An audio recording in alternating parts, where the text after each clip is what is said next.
bancos, por ejemplo. Nos encontramos con el doctor Juan Cruz Olmeda, investigador del Colegio de México. Es un hecho que los bancos, por ejemplo, pueden entrar a todos tus posteos, a tu perfil en Facebook.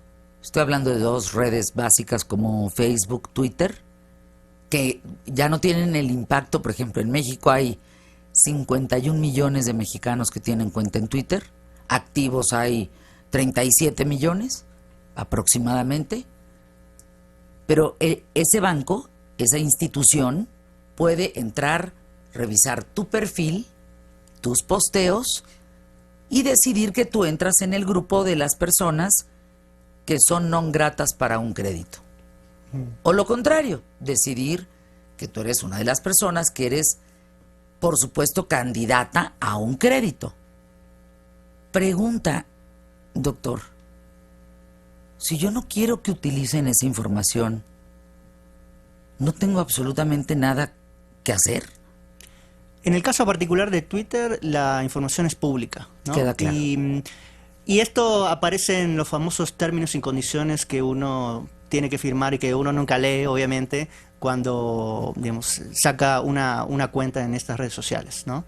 Entonces, en ese caso, uno está, digamos, expuesto a esto y tiene que saber que todo lo que uno publica es de carácter público, ¿no? En el caso de la gente que hace investigación con Big Data, más desde el punto de vista académico, en general lo que se analiza es la información en términos agregados, ¿sí? No hay, digamos, un análisis que intente como vincular cierta información a cierta persona en particular. Entonces, en ese caso, la cuestión del anonimato estaría más protegida, ¿sí?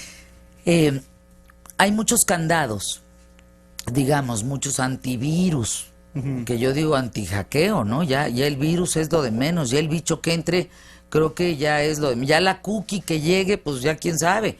El tema es que no entren a la información de que tú no quieres, tus contactos, tu correo, pues tus fotos, ¿no? Por ejemplo, Sí. si tú tienes un álbum de fotografías en una aplicación que está... porque manejas pornografía, porque se entra. Sí. Entonces, así como va el Big Data con tan rápido avance, ¿se está comiendo esa información a la posibilidad de sacar algo que lo proteja?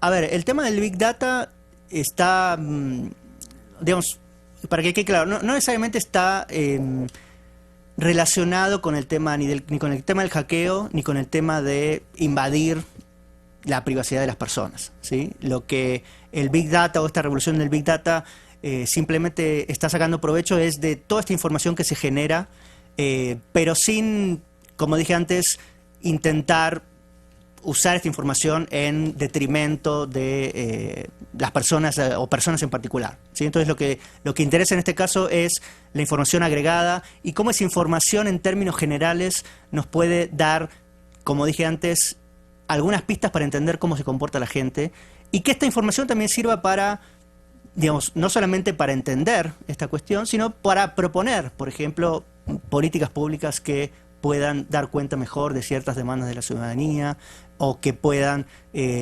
generar mejores sistemas de transporte, mejores sistemas de provisión de ciertos bienes públicos que lleguen mejor o que permitan de alguna manera acortar el espacio que existe entre las demandas ciudadanas o entre las necesidades ciudadanas y lo que puede hacer el gobierno, por ejemplo.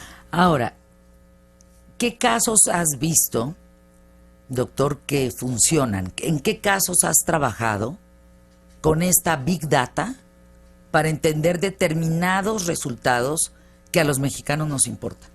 Bueno, por ejemplo, un área de Big Data que está teniendo mucha repercusión y que está creciendo mucho es todo lo que tiene que ver con estudios relacionados con la migración, ¿no? Entonces, por ejemplo, en la conferencia que tuvimos hace poco en el Colegio de México, hubo uno de los catedráticos que invitamos. Él se dedica a hacer justamente análisis sobre migración y, por ejemplo, hizo a través, utilizando datos de email de Yahoo, tratando de ver los flujos migratorios entre diferentes países, ¿no? Porque el conteo de la migración siempre es muy complejo porque en muchos casos hay gente que, digamos, bueno, hay una porción que lo hace de manera legal, pero hay gente que lo hace de otra manera y entonces es muy difícil estimar, por ejemplo, cuánta gente viaja de un lugar a otro y se queda, se instala, ¿no? Entonces, a través de este tipo de cosas, por ejemplo, podemos tener un acercamiento mucho más preciso a cuánta gente viaja de un país a otro y, por ejemplo, podemos plantear o planear mejores políticas para que puedan dar cuenta de esa gente, ¿no? ¿Te acuerdas de los resultados más o menos? Los resultados mostraban, por ejemplo, que a través de estas metodologías se podía estimar, como dije, o sea, los datos formales, los datos que recababan las agencias de gobierno, subestimaban mucho el número de migrantes, ¿no? Entonces, a través de este uso de Big Data se podía tener una idea mucho más precisa de cuántos eran. Y a partir de eso, bueno, el gobierno puede implementar políticas tanto de atención a los migrantes que están en otros países como de ver, digamos, de dónde salen los flujos migratorios de su propio país y ver qué condiciones, por ejemplo, puede desarrollar para que esa gente no tenga que emigrar. Y de este modo generar, como dije, políticas públicas como más fuertes, ¿no? Doctor Juan Cruz Olmeda, hace tiempo salió una nota de un colombiano que Sí. había asesorado es en palabras muy subrayadas y entrecomillado, porque tiene una lectura desde muchos puntos de vista, el asunto de haber asesorado a el presidente Enrique Peña Nieto en función de una elección para entonces poder ganar la presidencia. ¿Esto existe? ¿Esto es real? Es decir, no estoy diciendo que el caso específico lo sea, y si lo sabes, compártelo. Pero esto existe, o sea, sí hay una persona que para poder llegar a una presidencia puede tener acceso al Big Data para entonces ver cómo se comporta.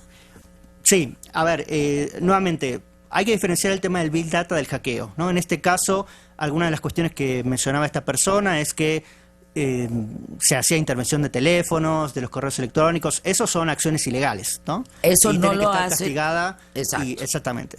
Ahora bien, lo que sí es real es que los partidos políticos para hacer campaña han comenzado a utilizar cada vez más el tema de Big Data, ¿no? Como un momento de quiebre fue la campaña de Obama para su reelección en el año 2012, que por primera vez se planteó el tema de usar Big Data como una de las herramientas centrales de la campaña, ¿no? Entonces Obama creó un grupo especial de gente que se dedicó a seguir tendencias a través de Twitter, a través de Facebook. ¿Y para qué les sirvió esto? Digamos, ¿no? ¿Por qué dicen muchos que esto fue muy importante para que Obama pudiera ganar?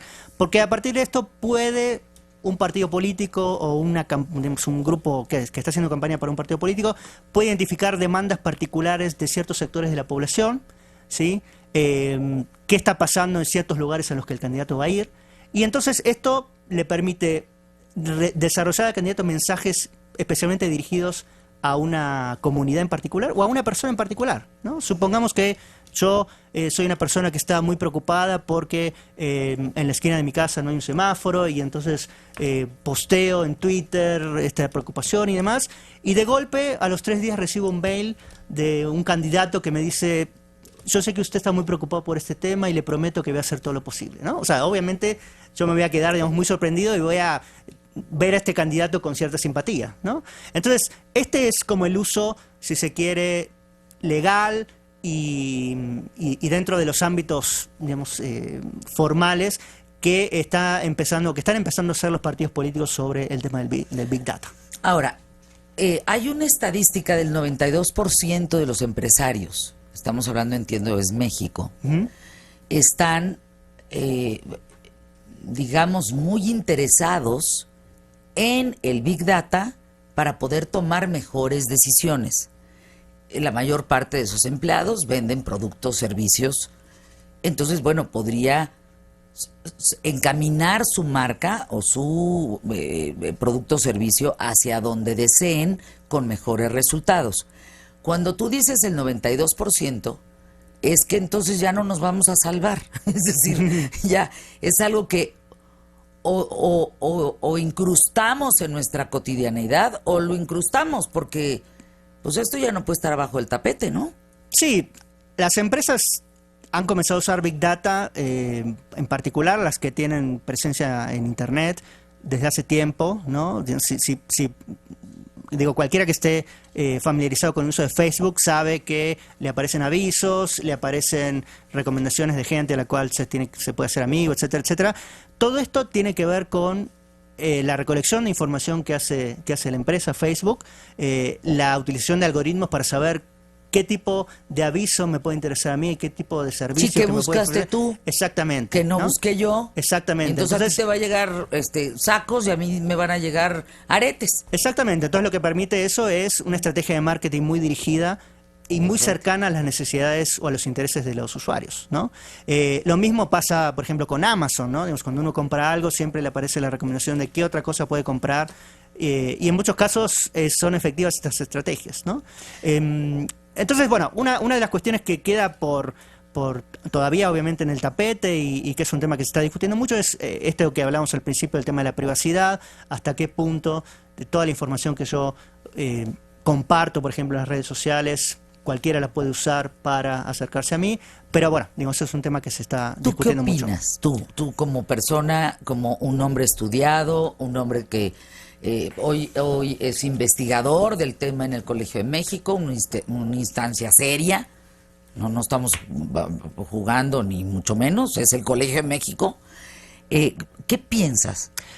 Yo creo que hay un tema ahí muy importante por discutir y que obviamente, a ver, si pensamos de aquí a 10 años, evidentemente nuestra relación con las redes sociales ha hecho que la privacidad adquiera o sea, se haya visto vulnerada, digamos, ¿no? En parte también, digamos, por nuestra propia actitud de compartir muchas cuestiones de nuestra vida cotidiana en las redes sociales, ¿no? Entonces, creo que ya se ha vulnerado en cierto sentido una línea, pero bueno, esto no implica que nosotros como usuarios de las redes sociales o como no solamente de las redes sociales, ¿no? Porque, por ejemplo, ahora se está haciendo mucho análisis de información generada a partir del uso de los celulares, ¿no? Entonces, ya ves que ahora los celulares tienen GPS y demás. Entonces, toda esa información queda registrada en algún lado, ¿no? Cuando nosotros hacemos una llamada, no queda registrada, no queda grabada nuestra conversación, pero queda grabado de dónde hicimos las legales, no. Pero sí queda registrado de dónde hicimos la llamada, a quién llamamos, etcétera, etcétera, ¿no?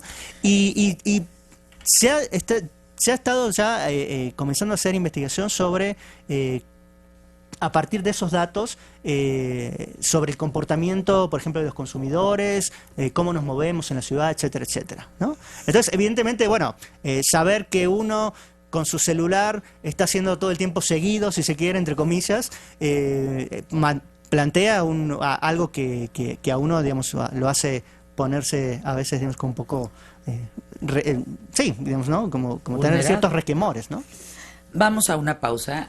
The Independent, que es un medio serio, The Independent, de hecho lo subí en mi cuenta de @QTF, ahorita te lo mando, doctor, pero The Independent saca una información muy seria en relación a una aplicación. Esa aplicación se llama System Security Info. System Security Info. Y The Independent te dice, pues mira, que con esto que hackean y no hackean y que sí, bájenla. Es lo que dice The Independent.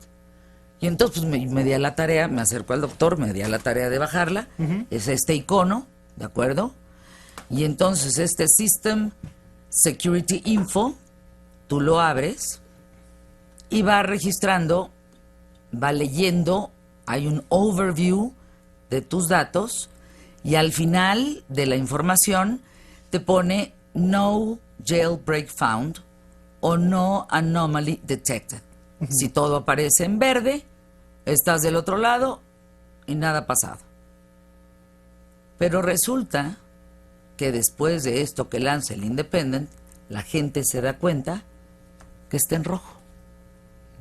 ¿Qué quiere decir eso? Y decíamos hace un momento, si deseamos o no deseamos estar en esas estadísticas de perder tu privacidad o de quien no le importe perderla. Tú traes ahí unos numeritos que me parece están siendo interesantes como información para el público. Compártelos, por favor. Sí, simplemente para un poco tener idea de cuánta información se está generando en la red en estos días, ¿no? Entonces, alguien se dio la tarea de recopilar información sobre qué pasa en un minuto en relación a diferentes redes sociales y plataformas en la red, ¿no? Entonces, por ejemplo, en un minuto se generan 2 millones de búsquedas en Google, ¿no? En un minuto se ponen 1,8 millones de likes en Facebook. ¿En un minuto? En un minuto. ¿Sí? En un minuto. O sea que dimensionemos lo que esto implica de información constante que se genera, ¿no? En Twitter, por ejemplo, hay 278.000 nuevos posteos por minuto. ¿Sí? Entonces, imaginemos toda esta información que se está generando, como dije, de manera constante y de manera creciente, porque estos datos son de hace un par de años, entonces puede ser que todavía sean aún más altos, claro, ¿no? Por el desarrollo de las redes sociales conozco una empresa y de las plataformas. que genera exactamente 70,000 notas al día. Exactamente. Entonces, imagínense, toda esta información puede ser lo que nos puede decir y lo que nos puede revelar acerca de cómo se comporta la gente, ¿no?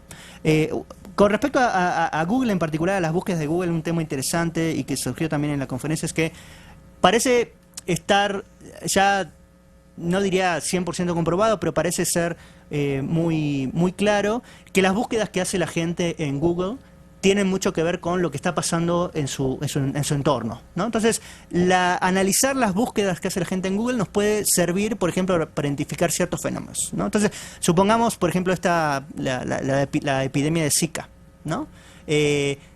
Uno puede analizar cómo se distribuye geográficamente la gente que busca Zika en Google y eso le puede dar una idea de qué zonas son las que están siendo más afectadas, ¿no? Entonces, como gobierno uno puede usar esa información para saber a dónde puede dirigir sus esfuerzos. Y como dije antes, una cuestión importante es que mucha de esta información se produce en tiempo y uno la puede analizar casi en tiempo real, ¿no? Entonces puede estar sabiendo, no necesita esperar un mes o 2 meses para saber qué dicen esos datos, sino que puede uno ver qué está pasando casi en el momento, ¿no?